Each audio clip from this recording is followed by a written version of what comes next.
already exposed. "What about him?" "How long is it now since you last saw him?" 3 months. "What happened to him, Laurie?" "The world wants to know as much as you do." "What happened to Howie Mortimer?" Laurie sits up straight once more, her cool composure lost in the fire he has ignited within her, one that has been burning low for the past few weeks, but is now set to rage once more. Frankie's spiteful laugh returns, an evil, menacing cackle. "Now I have your attention. Tell me, have you plans to see him any time soon?" "What do you know?" "Look at the pain in those pretty blue eyes, the sadness. Oh, Laurie, I could perhaps feel sorry for you if you didn't have it in for me." He jabs the blade of the knife at her again. "Why don't you back off and crawl back into your hole? Then I'll think about what I'm prepared to share with you about your husband's disappearance." Laurie's back teeth clench like the jaws of a vice, her voice urgent. "You're bluffing." His goading continues, smiting her where he knows it hurts. "It's no consequence to me either way." He shrugs his broad shoulders. "But for you." He pokes the knife once more in her direction. "For you, Laurie, that's a different story. See, you really don't know who you're dealing with here." It's so out of character, but she wants to strike out at him, dig her fingers into his tanned face and twist his ugliness, like he has her twisted heart. "Poor Laurie. Her husband disappears." Frankie raises a hand. Puff!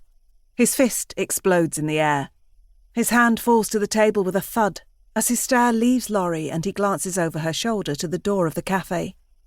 2 police officers bound in, accompanied by a gust of cold air. Laurie follows Frankie's gaze and shivers as the chill bites. They head for the spot vacated by the decorators. Frankie's hand reaches across the table and swallows Laurie's tiny fist. "Looks like you're out of luck. Out of time." He lowers his voice. "I'm not sure what I'm going to enjoy more. Knowing the pain you're suffering from not having a clue where your darling husband is, or wreaking my revenge on you when I'm found not guilty of these ridiculous charges. You're a dead woman walking, Laurie. Live with it." Chapter 1. Today. "However did that happen?" Ray asks, staring at Laurie's palms, revealing several jagged punctures where she has lost a layer of skin. "We need to get them cleaned. You don't want them getting infected. I'll get the first aid kit." He gently steers Laurie towards her favourite seat at the back of his small but thriving cafe. Situated in a small village in North Wales, it's perfectly positioned to catch the footfall from visitors to the nearby nature reserve and impressive Amberside Falls.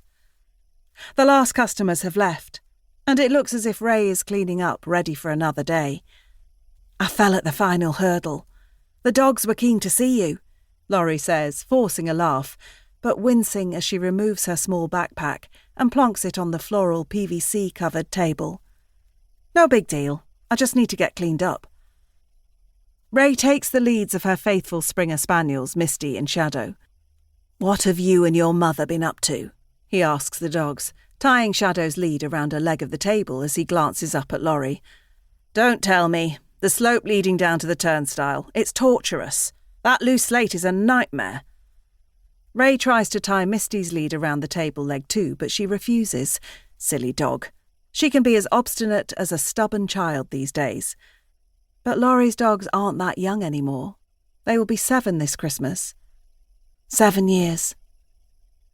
Ray coaxes Misty to comply, then pulls out a chair. "Sit down, and I'll get the first aid kit. Then I'll get you a drink.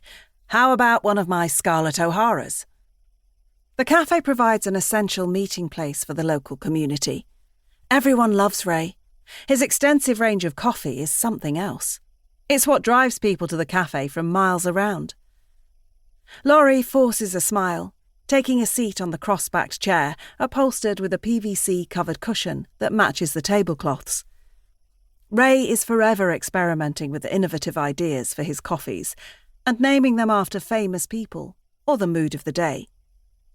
His Scarlet O'Hara is his take on a red velvet cake.